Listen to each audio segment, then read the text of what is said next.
بہت سے ایسے کیسز ہوتے ہیں جن کے لیے کوئی زیادہ لمبی چوڑی گواہیاں نہیں ہوتی ہیں. ایک کیس جو ہے نا وہ اس کا ٹرائل جیل میں شروع کر لیا. جیل والا ٹرائل تو ڈے ٹو ڈے بیسس پہ ہو سکتا ہے, اور جس کیس کو فاسٹ ٹریک پہ ڈالنا ہوا وہ ڈل سکتا ہے, ممکن ہوتا ہے اس میں. اور جس کیس کو جو ہے نا وہ لمبے کسی ٹریک پہ ڈالنا ہوتا ہے وہ بھی ہمارے یہاں ممکن ہوا کرتا ہے.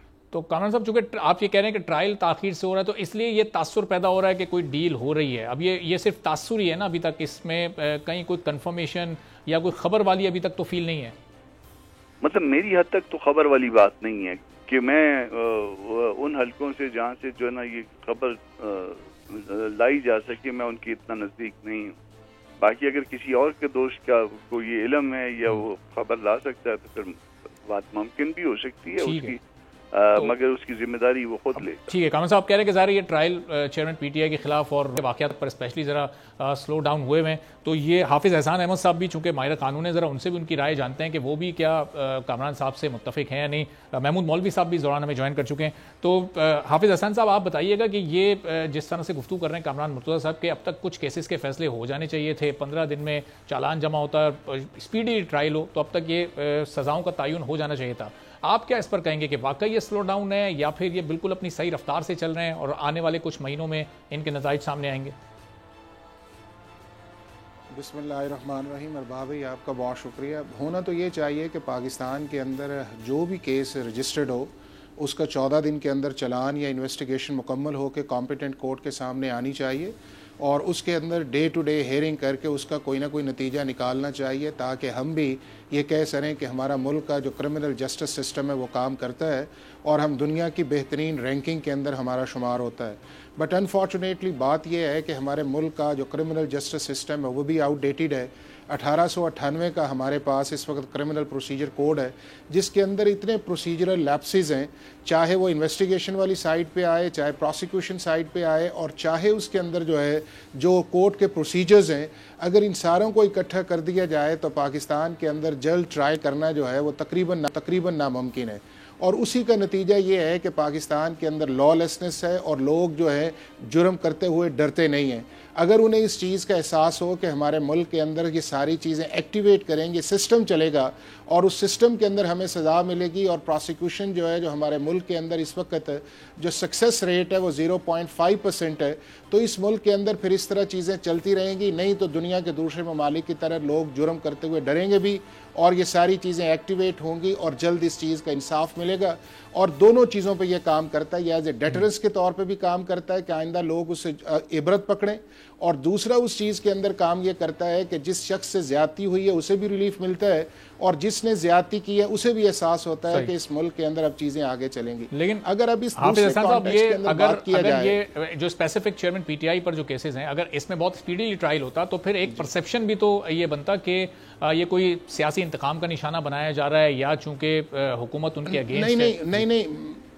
نہیں ارباب بھائی, وہ اب ایک جو جس وقت آپ نے اسپیسیفک اشارہ کیا وہ آپ نے کیا نو مے کا, جس کی طرف کامران مرتضیٰ صاحب نے بھی اشارہ کیا. اگر اب اس ساری پروسیڈنگز کو دیکھا جائے تو چونکہ یہ پروسیڈنگ جو ہے یہ ایک اسپیشل لا کے نیچے جو ہے اس نے انیشیٹ ہونا تھا اور اس کے اندر جو ہیں چیزیں آگے چلنی تھی, لیکن آپ نے یہ دیکھا ہے کہ یہ معاملہ سپریم کورٹ آف پاکستان کی طرف گیا, اور سپریم کورٹ آف پاکستان کے اندر مختلف پٹیشنز جو تھیں وہ انڈر آرٹیکل 184(3) کے فائل کی گئیں, باوجود اس چیز کے کہ ہماری جورسپروڈنس جو ہے ہمارے آرمی ایکٹ کے اندر یا ہمارے سویلینز کے اندر کہ انہیں ملٹری ایکٹ کے اندر ٹرائی کیا جا سکتا ہے. ہماری سپریم کورٹ نے اس کے اوپر ہیئرنگز بھی کی, اور یہ وہ ہیئرنگز ہیں جس کا انہیں بھی پتہ تھا کہ نہ اس پروسیس کو روک سکتے ہیں, چونکہ 67 سے لے کے 2021 تک کوئی ایسی ججمنٹ نہیں ہے کہ جس کے اندر آرمی ایکٹ کے نیچے جو ٹرائل کیا گیا اس کو روکا گیا. اس کے اندر آپ کی 7 ممبرز ججمنٹس بھی ہیں, 14 رکنی ممبرز بھی ہیں, یہ ساری چیزیں ہیں. اب چونکہ معاملہ جب سپریم کورٹ کے اندر گیا اور وہاں کے اوپر جب لاسٹ ہیئرنگ اس چیز کے اندر آئی تو انہوں نے کہا ہمیں ریکارڈ دیا جائے اور جتنی دیر آگے آپ نے چیز کو لے کے چلنا ہے ہمیں بتایا جائے. تو میرا خیال یہ ہے کہ سپریم کورٹ کی وجہ سے اس وقت معاملہ جو ہے وہ پینڈنسی کی طرف گیا ہوا ہے, اور سپریم کورٹ کو بھی چاہیے کہ 184(3) کے نیچے جو چیزیں آئی ہیں ان کو ایٹ ارلیسٹ ریزالو کرے. اور میں آج بھی ایک جگہ کہہ رہا تھا کہ پاکستان کی سپریم کورٹ کے اندر جو بھی معاملہ آئے اسے اننیسیسریلی